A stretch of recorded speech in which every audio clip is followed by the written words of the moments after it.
They want me to fight the chicken? Chicken Jockey!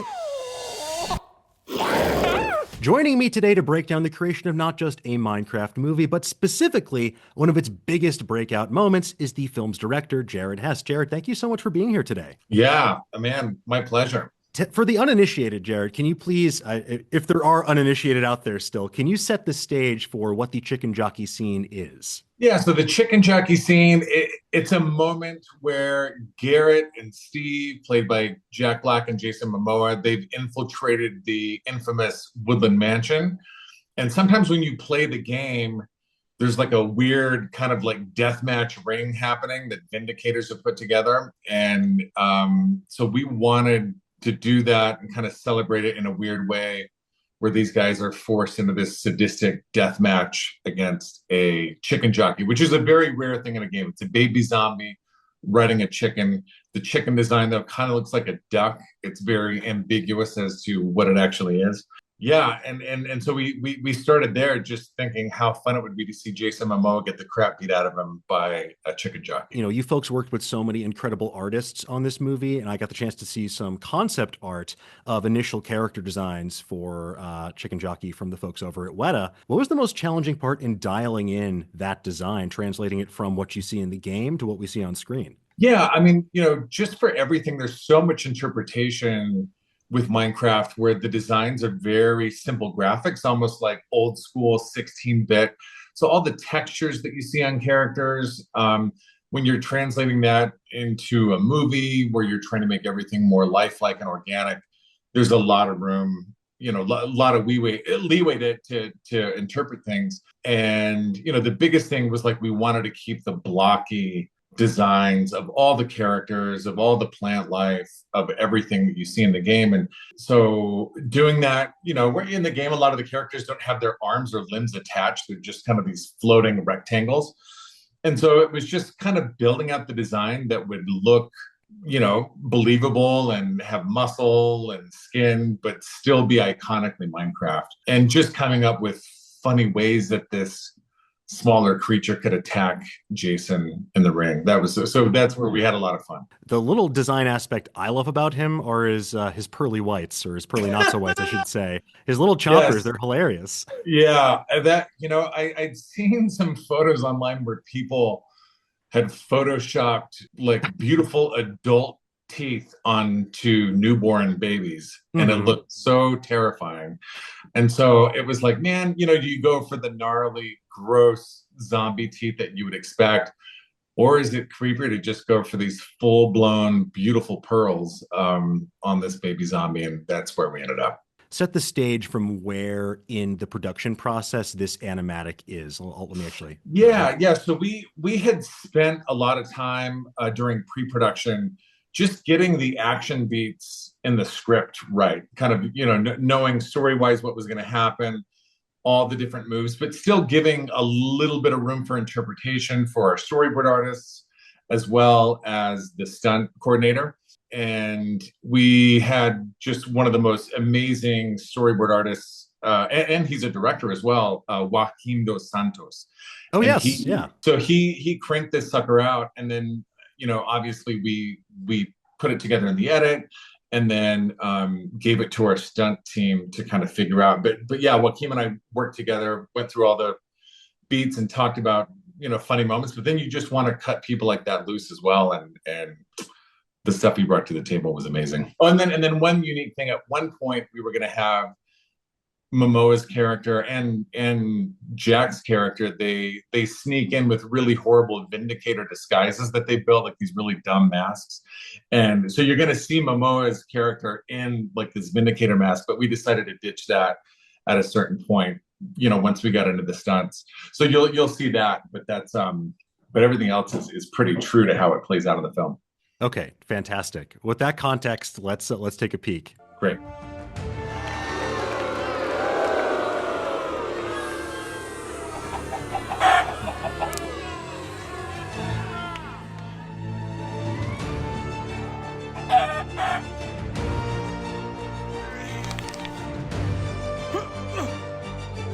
Yeah, this is all pretty self-explanatory.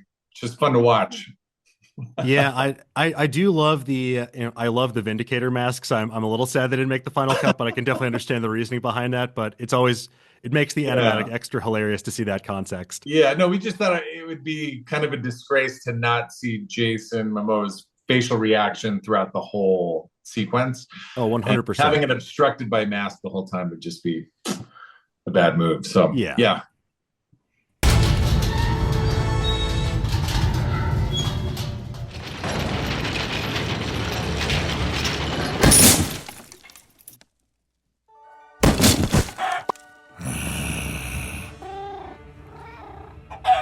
Chicken Jockey.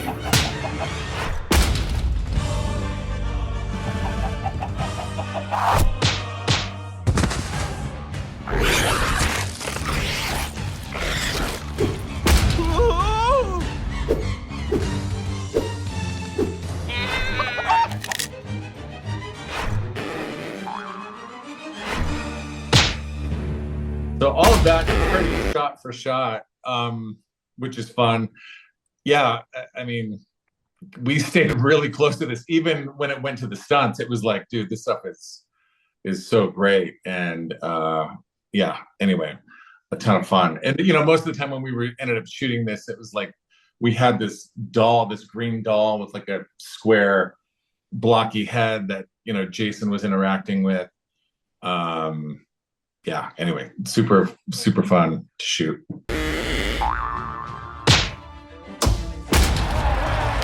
We shot that stunt. I don't think it made it into the film, but this one definitely is in the film. Yeah.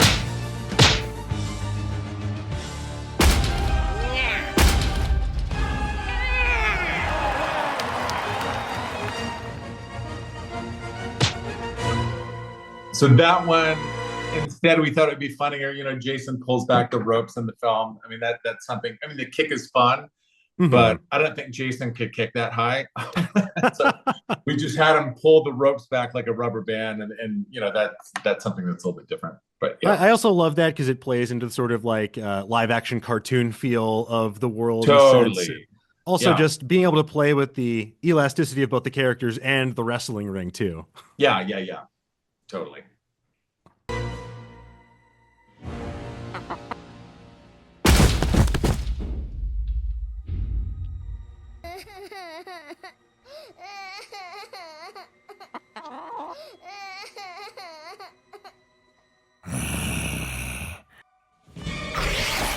So that close up, it's funny. The close up where he's crying and then he goes evil, and then you cut to the back.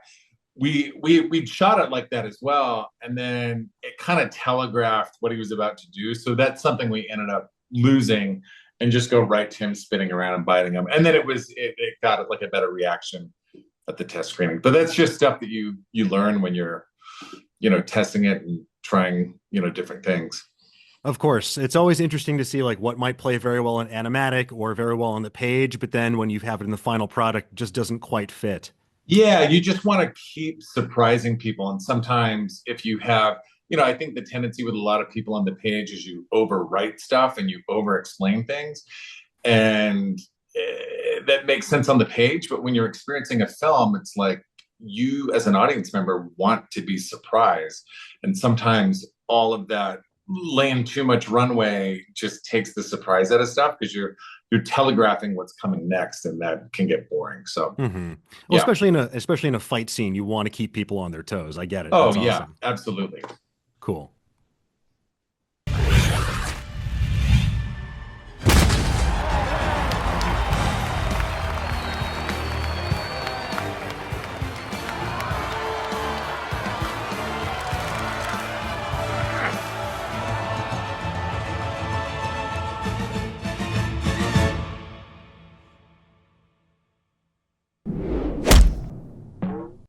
Again, another kick, super cool kick, but sometimes it was better when these characters did things that were very uncool. So instead, in the final thing, Jack does this weird like headbutt torpedo jump with the sneak attack, and it just looked dorkier, and that's a big win for these guys. Oh, something I have to ask because I've seen some folks online drawing some parallels. Is there an intentional or unintentional homage to Nacho Libre when we see the zombie flying through the air there off the top turnbuckle? Yeah, somebody sent me like a side by side. Truthfully, there was not. It was not intentional. I think it just, I think the animators had fun having Hmm. him, bring his wings out and how Joaquin storyboarded that move. And it just kind of stuck. Yeah, so it was not intentional on my part, but maybe it's just DNA. Yeah, it's a subliminal Easter egg. Yeah, just muscle memory. Yeah, that's very cool.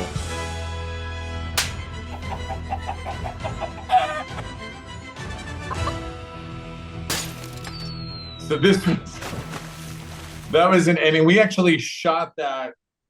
We actually had Jason kick the chicken out, but we didn't end up using it. We just thought it was a stronger cut Uh-huh. to have them have their little bro moment reunion where they're pumping each other up and talking about their friendship and then busting out of there. So Yeah, I yeah, will say in the animatic, I'm always a sucker for the smash cut to the outside than just someone flying out a window. So this is a nice yeah, little treat for exactly. And fans. it always played funny. It always got laughs. Yeah. But we just thought it was a stronger cut ultimately to have him busted out of there because we have Henry. He comes down and belly flops Hmm. into the mat with the Earth crystal, and so we like that joke better. Awesome. Well, thank you for sharing that sneak Yeah. peek behind the scenes of the animatic with us. Now, how far in the process, how long does it take to go from what we just watched to what we wind up with for fans who maybe don't have a better understanding of the animation pipeline? Oh man. So again, we had storyboarded this like truthfully probably 8 or 9 months before we shot it. And then, we shot the sequence. We also it went from the storyboards into stunt viz where, a lot of these complicated moves and flips, there's a lot of wire work involved. Hmm. And so you work that out beforehand. So you show up on the shoot, everybody knows what they're doing, and you just execute it. Yeah. And then you go into edit, and then it's like another gosh, with the post-production schedule, like another 9 months working at the animation, getting the edit dialed so then you can really launch the animators knowing exactly what shots you're using and what you're doing. So all in that sequence from start to finish, just from where we started, it probably, close to like 18 months. Wow. Yeah, yeah. I mean, but that's within the context of post-production and the Of shoot course. and everything. But yeah, a lot of work goes into it. I think the work paid off, and I think part of that payoff is also in the finished product in the delivery, and Yeah. specifically, I think the delivery of, Jack Black's line heard around the world, Chicken Jockey. Can you Right. tell us a bit about that? Was that originally part of the script? How did this sort of, Yeah. yeah. Yeah, no, we initially we just thought it would be really funny to have Jack Black's character calling out all of his actions throughout the film. Just something that he did. And he says sneak attack a lot, and nothing is ever a sneak attack because he says it right before he's about to do something. And so that just became something we did, whether it's slime cube or water bucket release, like all of that stuff. We just thought it would be really funny, and we kept even in places where it maybe wasn't on the page on the day of the shoot. We were like, man, we got to have him call it out. And there were so many other things that didn't even make it into the film that he did that were hilarious. After the first like two trailers, we were still doing previews and test screenings. And after those first couple of trailers came out last year, we'd be in screenings and kids would like, "I am Steve." We're calling it out in the previews, which is kind of crazy. We're like, whoa, they're kind of into it. We had not yet had any trailers that had some of his other lines that really reflected more the comedic tone of the film. But then it was like right before the film came out, like 6 weeks out, there was more TV ads that had Jack calling stuff out, which again was just more of the comedic tone. And I remember my son came home from college for spring break and was like quoting the chicken jockey thing. I'm like, what? Because there were the memes had started to happen. And that's just, yeah, it was just something funny that happened organically. You can never anticipate that stuff, but No, of course. we're thrilled that people are having so much fun with it.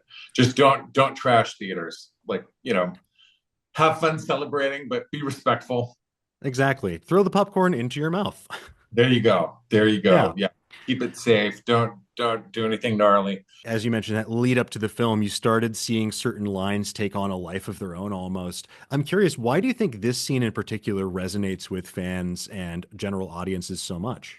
Jack put so much beautiful stink on that line, and everything out of Yeah. his mouth, it feels like it's the most important thing ever uttered by man ever. And again, it's a combination of that. I think it's a combination of just how crazy the chicken jockey looks. And I think it's a combination of just the nostalgia people have for the game and that it's a rare mod. It's like Hmm. just, I think it's a number of things that weirdly combined for it to be so beloved by the Minecraft community. Yeah, no, it's been really, really cool to see this this sort of grow and spread. You mentioned, obviously the film is full of Easter eggs, and you can never really anticipate what's going to connect with people in this way. Yeah. But with that said, did you and the team maybe think like, oh, we think this moment is going to be what really breaks through? No, like we didn't think that at all. I mean, we had kind of longer versions of the scene that were in the edit, and we kept kind of boiling it down to the best Hmm. moves and best moments. And so it was one that we actually spent a lot of time on getting right, like just even the stuff, because we shot Jack, we threw all kinds of lines his way where he's, while Momoa's getting beat up, just his running commentary was so ridiculous and funny, where he almost turned into like, Rocky's coach in a weird way. And so we had an embarrassment of riches from Jack that we could keep cutting to, and also hilarious, squeals from Jason Momoa, which were equally great.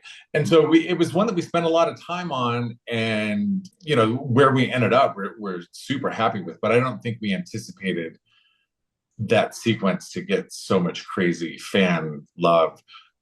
Because we have this sequence in the film where it's an elytra wingsuit chase, and they do this move called the man sandwich, which in all the screenings tested like amazing as one of the favorite moments. But I didn't anticipate that water bucket release, even though I loved it. It was hilarious hearing Jack say release, calling it out. But yeah, I mean, it's just, you never know, man. You just never can anticipate this kind of stuff. No, of course. And it must be nice as well as a filmmaker who's been so close to it for so long to then be surprised by what people Oh are yeah. connecting with. Yeah, totally. And even like this is a crafting table, like all of that stuff. Again, Jack just brings so much mustard and special sauce to everything. Oh yeah. That's a huge, huge part of it, of why it's so quotable. Yeah, I mean his deliveries have been pretty iconic for my entire life, and now I think he's Yeah, really introducing a new generation to just how incredible he can be at standing and delivering some yeah. of these He's patently absurd lines. going full mustard, man. And that's what we would say on set. It's like, JB, let's put some mustard on it. And yeah, Is there a detail that maybe you're particularly passionate about or excited you got into the final cut of this scene, or one that you couldn't squeeze in that you're really pleased with and just want to share with the fans? yeah, we had a really funny line. I don't know why we didn't keep it in, but it was right after he explains, he's like, I don't know if this is some kind of sadistic vindicator fight club. And then he's like, it's a pretty impressive build, though. Great wood, nice lighting. You got to admire the craftsmanship. I mean, that was like, it was just a longer line, him commenting on the build, and it was so stinking funny. So maybe we'll have to do an extended version of that and release it. But it was a funny line of him commenting on the build. Jared, thank you so much for sharing all of this insight into the Chicken Jockey sequence with us. We really appreciate you spending the time. And for everyone out there, a Minecraft movie's in theaters now. Go see it, get some popcorn, have a great time. Awesome. Thanks, Dan.